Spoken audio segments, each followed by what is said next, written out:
ABC 10 News at 11 starts now.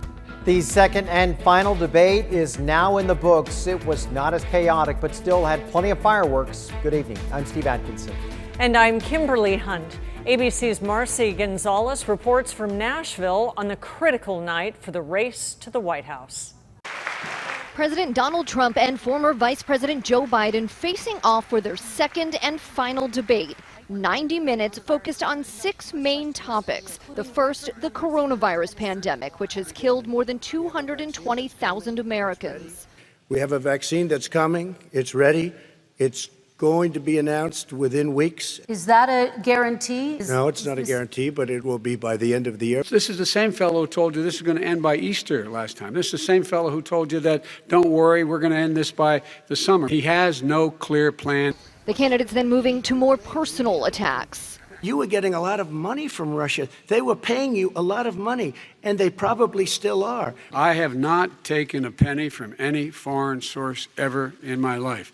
We learned that this president paid 50 times the tax in China, has a secret bank account with China, does business in China, and in fact is talking about me taking money. His son didn't have a job for a long time. As soon as he became vice president, Burisma, not the best reputation in the world. I hear they paid him $183,000 a month. No basis for that. Everybody investigated that. No one said anything he did was wrong in Ukraine. This debate a contrast to the last, with contentious but far less chaotic exchanges. We have to provide health insurance for people at an affordable rate, and that's what I do. He was now there as vice president for 8 years, and it's not like it was 25 years ago. It was 3 3/4. It was just a little while ago, right? Less than 4 years ago. He didn't do anything. He didn't do it. He wants socialized medicine. Thinks he's running against somebody else. This is the guy who's tried to cut Medicare. And now with the debate behind them, it is the sprint to the finish line. President Trump pledging to hold multiple rallies every day between now and November 3rd. He'll travel to Florida tomorrow, where former President Barack Obama will be this weekend, stumping for his former VP. Marcy Gonzalez, ABC News, Nashville. And our 10 News reporter Anthony Pura spoke with a political expert to break down the debate. I spoke with Dr. Kira Green with the Center on Policy Initiatives. I asked her what each candidate needed to do tonight and what moments stood out to her. Thank you, and I appreciate it. In the final presidential debate between President Donald Trump and former Vice President Joe Biden, Dr. Kira Green felt President Trump needed to show he could be under control and offer specific plans. I think he succeeded on the first point. He was more under control, seemed more presidential, but I'm not sure he really did himself big favors by bringing something fundamentally new to voters. As for Joe Biden, stay in control of the facts, give people a sense that there was going to be a return to calm and normalcy, that he could handle this job. I think he did a pretty good job on that. When the debate questions moved towards the issue of climate change and the environment, both candidates' responses stood out to her. I'm not used to the president really going into a large array of facts, really having a theme and following all the way through. And I thought that that might be difficult for him at that point in the debate where there had been so many personal attacks. But he did present a case around his vision around climate and climate change. In addition, Biden said he wanted to transition away from the oil industry.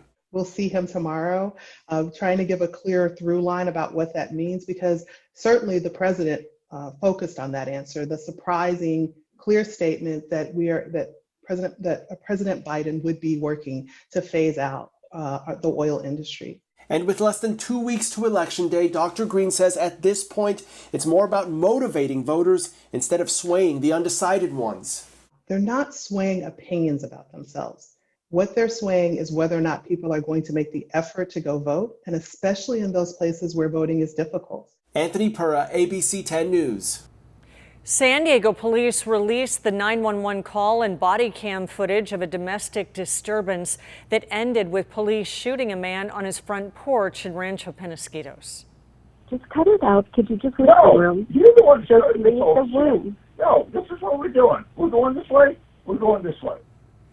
During the call last week, the woman repeatedly told 61-year-old Richard Young to leave the room. Young repeatedly said that he would get his gun and wait for police to arrive, calling for suicide by cop.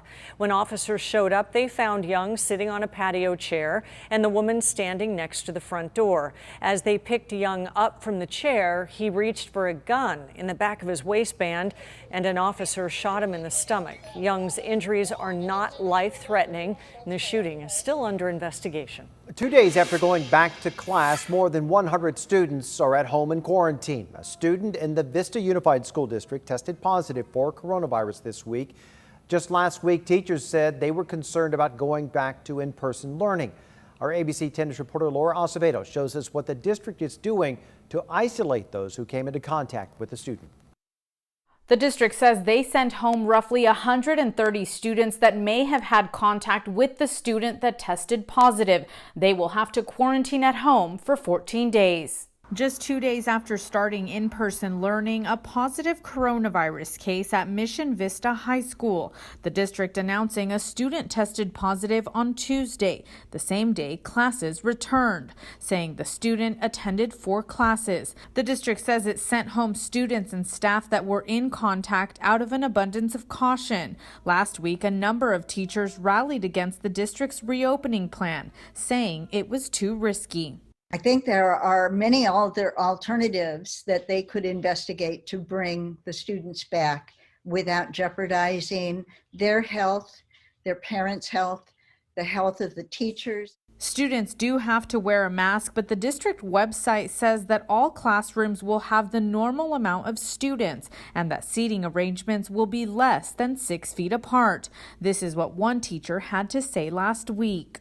If we can't keep them safe, that it's misguided, it's haphazard, and it's dangerous. And no other district in San Diego County is doing this type of a reckless opening. The district didn't specify if the student that tested positive had any symptoms or provide an update on their condition. We did reach out to the superintendent for an interview and so far have not heard back. Laura Acevedo, ABC 10 News. For the first time in 43 years, college football fans won't be able to watch the Holiday Bowl. The game will not be played due to the coronavirus pandemic. And this is video from last year's face-off between USC and Iowa. The difficult decision was made today by a unanimous vote of the Bowl's board of directors.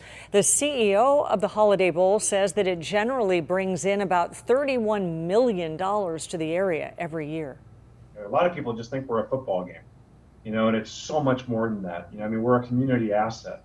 I was truly hoping we could be a bright spot this year. And the events preceding the Holiday Bowl have also been canceled. That includes the beloved Port of San Diego Holiday Bowl Parade. And the board of directors says the bowl game will come back bigger and better next year. Let's hope so. San Diego State is imposing a 10-day stay-at-home advisory for all students living on and off campus.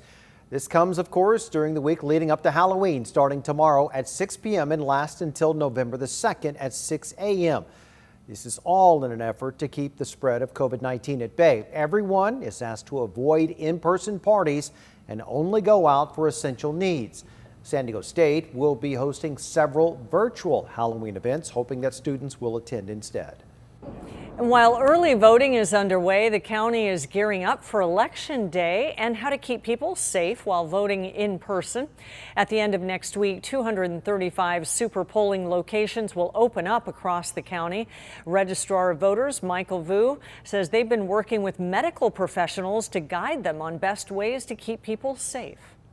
Will be offered gloves and masks should they forget to bring their mask. And if they need to can't wear a mask or they refuse to wear a mask, there will be a designated spot outside the voting area for them to cast their ballot.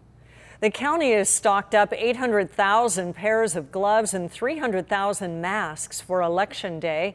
Plexiglass will also be set up at the polling locations to separate voters from poll workers. Remdesivir is now the first drug in the U.S. to be FDA approved for treating COVID-19. It's made by Gilead Sciences, which has a site in Oceanside.